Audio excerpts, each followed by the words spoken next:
بسم اللہ الرحمن الرحیم۔ محترم حضرات، رسول اللہ صلی اللہ علیہ وسلم اور حضرت ابوبکر صدیق رضی اللہ عنہ دونوں مل کر ہجرت کرے تھے۔ تو آگے بتا رہے ہیں ختم نبوت و رسالت کا یہ سلسلہ جو حضرت آدم علیہ السلام سے شروع ہو کر حضرت عیسیٰ علیہ السلام تک پہنچا تھا۔ پہلے پیغمبر کون ہے؟ حضرت آدم علیہ السلام ہے، اور یہ سلسلہ چلتے چلتے حضرت عیسیٰ علیہ السلام تک پہنچا۔ رشد و ہدایت کے اسلوب و نہج کے لحاظ سے اس معنی میں یکسانیت رکھتا ہے کہ اس تمام سلسلے میں نبوت و رسالت جغرافی حدود میں محدود رہی، اس لیے مختلف زبانوں میں ایک ہی وقت میں متعدد انبیاء علیہ السلام کی بعثت فرائض رسالت ادا کرتی رہی۔ یعنی فرماتے ہیں کہ حضرت آدم علیہ السلام سے لے کے جتنے انبیاء علیہ السلام آئے وہ اپنے اپنے علاقوں میں اور اپنے اپنے خاندانوں میں اور اپنے اپنے زبانوں میں انبیاء علیہ السلام مبعوث ہوئے۔ یہاں تک عیسیٰ علیہ السلام بھی آئے تو ان کی دعوت بھی مخصوص تھی، عام نہیں تھا، سب کے واسطے نہیں تھا۔ لیکن یہ سلسلہ آخر کب تک اسی طرح محدود رہ سکتا تھا، اور جو حلقہ دعوت و ارشاد آہستہ آہستہ ترقی پذیر اور وسعت گیر ہوتا جا رہا تھا، وہ قانون قدرت کے عام اصول کے خلاف کس طرح ہمیشہ کے لیے محصور رہ سکتا تھا۔ یعنی ابھی ایسا کب تک چلتا؟ تو اللہ تعالیٰ اس کو ختم کرنے کے واسطے، یعنی اس سلسلے کو پورا کرنے کے واسطے، کیونکہ پہلے انبیاء صرف ایک علاقے کے واسطے، ایک شہر کے واسطے، اپنے خاندان کے واسطے آتے تھے، اب اس کو ختم کر کے پورے عالم کے واسطے، ہر علاقے کے واسطے ایک نبی بنا کر بھیجنے کا تھا۔ اس کے لیے ہم نبی صلی اللہ علیہ وسلم کا اللہ نے نبی بنا کر بھیج دیا ہے۔ اس لیے جو مکہ چھوڑ کر مدینہ منورہ آئے، اسی کو قرآن شریف میں فرماتے ہیں الیوم اکملت لکم دینکم واتممت علیکم نعمتی ورضیت لکم الاسلام دینا۔ یعنی آج میں تمہارے لیے تمہارے دین کو مکمل کر دیا، یعنی دین مکمل ہو گیا، دین اب مکمل ہو گیا۔ تو ہمارے یہ عقیدہ ہو، یعنی ایک تو محمد صلی اللہ علیہ وسلم ہمارے پیغمبر ہے، رسول ہے، دوسرا عقیدہ یہ بھی ہو کہ وہ آخری نبی ہے۔ کیا ہے؟ آخری نبی ہے۔ اس لیے کہ جو ہے آپ کو معلوم ہے پنجاب میں ایک آدمی تھا، اس کا نام مرزا غلام احمد، جو 100 سال پہلے، تقریباً 100 سال پہلے اس نے یہ دعویٰ کیا کہ میں نبی ہوں، کیونکہ میرا نام احمد ہے، میرا نام احمد ہے، اور قرآن میں بھی ہے کہ آخری نبی احمد ہوگا، لہذا میں احمد ہو کو دعویٰ بھی کرا، اور اس کے کچھ ماننے والے بھی ہو گئے۔ اسی کو قادیانی بولتے ہیں، انہی لوگوں کو قادیانی بولتے ہیں۔ نوجوانوں کو اکٹھا کر لیا، نوجوانوں کو اکٹھا کر کے ان کو سمجھا بجھا کے ایک پارٹی بنا لیا، ایک ورگم بنا لیا، ایک جماعت بنا لیا تھا۔ تو اس کے خلاف علماء کرام بڑی محنت سے جو ہے اس کا دفاع کرے، یہاں تو جو ہے کہ آخر میں فیصلہ ہو گیا تھا کہ وہ اہل سنت والجماعت سے خارج ہے اور وہ کافر ہے۔ ان سے نکاح بھی جائز نہیں ہے، ان کا ذبیحہ بھی جائز نہیں ہے، ٹھیک ہے، یہ ہمارا عقیدہ ہو، یقین ہو۔ تو یہ اس لیے ہے کہ ایک تو محمد صلی اللہ علیہ وسلم کو نبی مانتے ہیں، اور یہ بھی نبی ماننا ہے کہ یہ آخری نبی ہے، یہ بھی ماننا ہے کہ ہمارا نبی آخری نبی ہے۔ اس لیے حضور نے فرمایا انا خاتم النبیین لا نبی بعدی، میں آخری نبی ہوں، میرے بعد کوئی نبی آنے والا نہیں ہے۔ قادیانی میں مانتے ہیں کہ محمد صلی اللہ علیہ وسلم نبی ہے، لیکن وہ آخری نبی نہیں مانتے، آخری نبی نہیں مانتے، قادیانی مانتے ہیں، لیکن فرق کہاں پڑا ہے؟ وہ آخری نبی نہیں مانتے ہیں، یعنی نبوت کا سلسلہ ابھی چالو ہے، بند ہوا نہیں۔ کیونکہ ان کا کہنا ہے، ان کا دعویٰ ہے، لیکن ہمارا عقیدہ یہ ہونا ہے کہ نبوت کا سلسلہ ختم ہو چکا ہے، سب سے آخر میں ہمیں نبی صلی اللہ علیہ وسلم کا اللہ مبعوث فرمایا ہے، اسی کو جگہ جگہ حدیثوں میں بیان کیا گیا ہے۔ چنانچہ بخاری شریف کی روایت ہے، اس کا ترجمہ یہ ہے، حضرت ابو ہریرہ رضی اللہ عنہ صلی اللہ علیہ وسلم سے روایت فرماتے ہیں، رسول اللہ صلی اللہ علیہ وسلم نے فرمایا، میری اور مجھ سے پہلے نبیوں رسولوں کی مثال ایسی ہے جیسے کسی شخص نے گھر بنایا اور اس کو بہت عمدہ آراستہ و پیراستہ کیا، مگر اس کے کونے میں ایک اینٹ کی جگہ تعمیر میں چھوڑ دی۔ تو اب لوگ اس کو دیکھنے جوق در جوق آتے ہیں، دیکھنے کے واسطے گمپلا گمپلا آتے ہیں اور خوش ہوتے ہیں، مگر ساتھ ہی کہتے جاتے ہیں کہ ایک اینٹ بھی کیوں نہ بھر دی گئی، وہ ایک اینٹ کہیں خالی ہے، تاکہ تعمیر کی تکمیل ہوتی، تعمیر مکمل ہوتی، کو لوگ بول لیتے ہیں۔ چنانچہ میں نے اسی جگہ کو پر کیا، کیا فرمایا؟ میں اسی جگہ کو پر کیا، میں وہی نبوت کی آخری اینٹ ہوں جس سے قصر مکمل ہو گیا، اور میں ہی آخر الانبیاء ہوں۔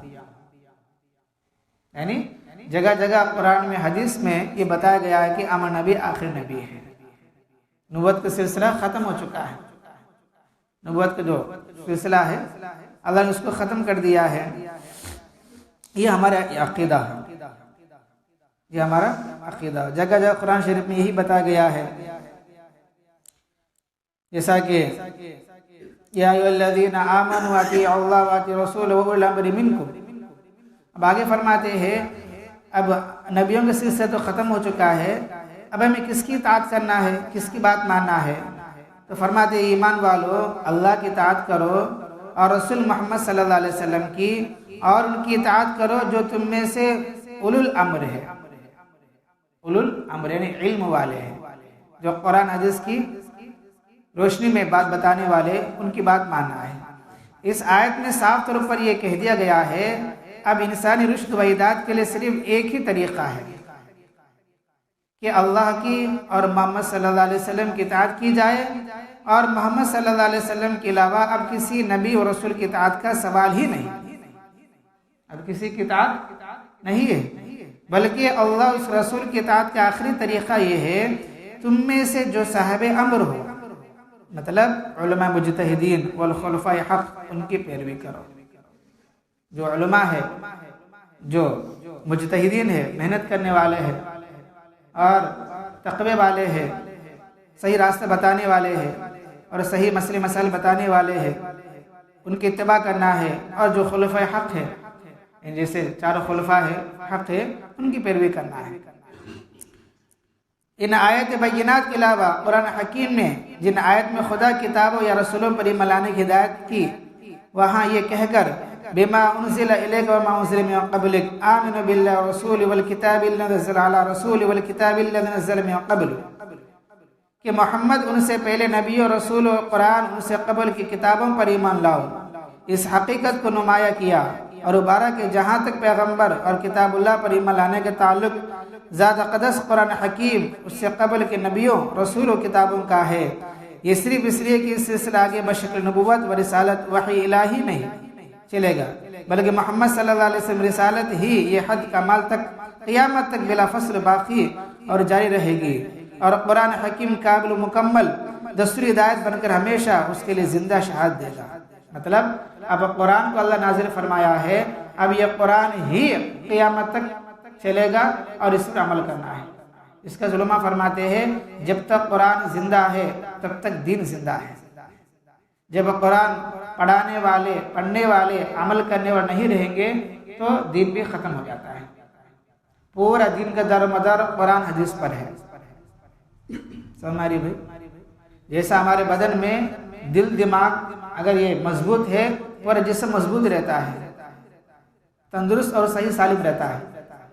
ایک چھوٹی مثال دیتا ہوں، میں جب جماعت میں گیا تھا سال کے واسطے سہارنپور کے بازو میں رامپور منہاران ایک منڈل ہے، تو وہاں جو ہم 40 دن کے واسطے دیے ہیں، تو وہاں ایک بڑے حکیم صاحب تھے، مسلمان حکیم صاحب تھے، تو ہمارے ایک ساتھی پیٹ میں درد تھا، تو میں ذمہ دار تھا، میں لے گیا تھا حکیم صاحب کے پاس.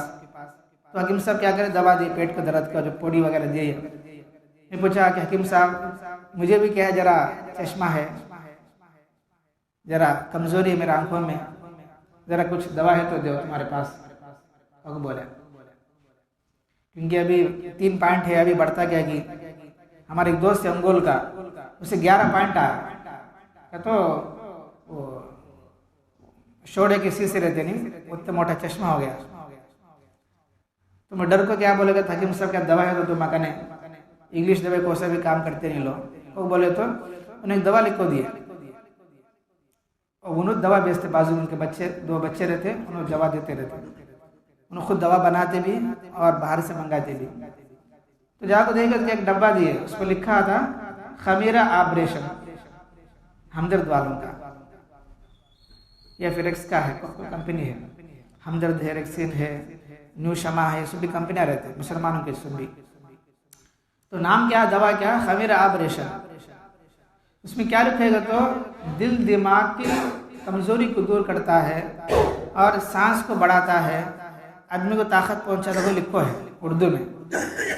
میں پوچھوں سے کہ آنکھوں کے واسطے، انہوں دیے اس کے دل دماغ کے واسطے دیے. مجھے ڈوٹ پیدا ہوا، دوبارہ گیا حکیم صاحب کے پاس. کیا ہو حکیم صاحب، میں پوچھوں سے کہ تم دوا دیے سے کیا ہو. انہوں بولے مفتی صاحب یہ جو دوا ہے نا، یہ دل دماغ کے واسطے جو صحیح چھو.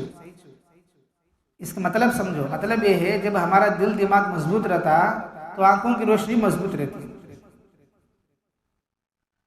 میں یہ دوا کھا کے کتنے کی کلوا کھایا میں، اس کا جسم اب تک مضبوط ہے، لوہے کے جیسا ہے، ان کے جسم بہت مضبوط رہتا.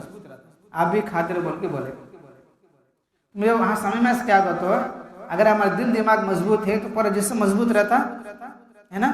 اگر دل دماغ مضبوط نہیں ہے تو پورا جسم میں کمزوری آ جاتی ہے، آٹومیٹک سے کمزوری آتی ہے. سیم ویسا کیا ہوتا ہے، جب تک قرآن حدیث ہے تو دین مضبوط ہے، دین کا عمل مضبوط ہے اور دین پر چلنے والے مضبوط ہوں گے. اگر قرآن حدیث میں پڑھنے میں، پڑھانے میں، عمل کرنے میں کمزوری آ گئی تو آٹومیٹک سے دین میں کمزوری آ جاتی ہے. سمجھ آ رہی ہے؟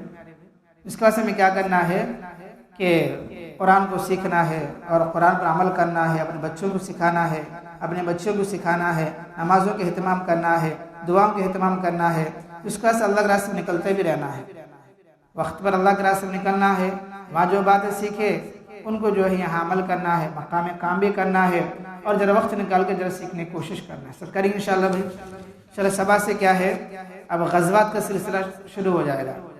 غزوات کا تو اب مدینہ منورہ آ گیا نا، سارے صحابہ کرام. اب اس کے بعد جنگا شروع ہو گیا. غزوہ کا تو جس میں نبی شرکت کرتے اس کو غزوہ بولتے ہیں، ٹھیک ہے. اور جس میں نبی شرکت نہیں کرتے اس کو معمول سے جنگ بولتے ہیں. ہر اس میں جو ہے نبی شرکت کرے نہیں. تقریباً جو 25 غزوات میں شامل تھے، تقریباً 150 جنگا تک ہوئے گئے تھے. 150 جنگا ہو جس میں 25 میچ نکلے. بقیہ جو ہے سنبھالتے رہے، بھیجتے رہے، کام کو سکھاتے رہے. تو انشاءاللہ صبح فرسٹ جو ہے جو غزوہ بدر آیا تھا وہ کیسا آیا تھا، غزوہ بدر کیسے شروع ہوا، اس کی ابتدا کیسے رہا، بیچ میں کیا ہوا، آخر میں کیا ہوا، تفصیل سے انشاءاللہ صبح کی تعلیم بات آتی رہے گی. اللہ تعالیٰ سے دعا اللہ پاک ہم سب کو شریعت کے مطابق عمل کرنے کی توفیق عطا فرمائے. الحمدللہ رب العالمین. اللہم انت السلام و منک السلام تبارک یا ذا الجلال والاکرام. ربی عنی علی ذکرک و شکرک و حسن عبادتک. لا الہ الا اللہ وحدہ لا شریک لہ، لہ الملک و لہ الحمد وہو علی کل شیء قدیر. اللہم لا مانع لما اعطیت ولا معطی لما منعت ولا ينفع ذا الجد منک الجد. اصبحنا واصبح الملك لله رب العالمين. اللهم إنا نسألك الخير من هذا اليوم وفتحه ونصره ونوره وبركته وهداه، ونعوذ بك من شر ما فيه وشر ما بعده. سبحان ربك رب العزة عما يصفون وسلام على المرسلين والحمد لله رب العالمين.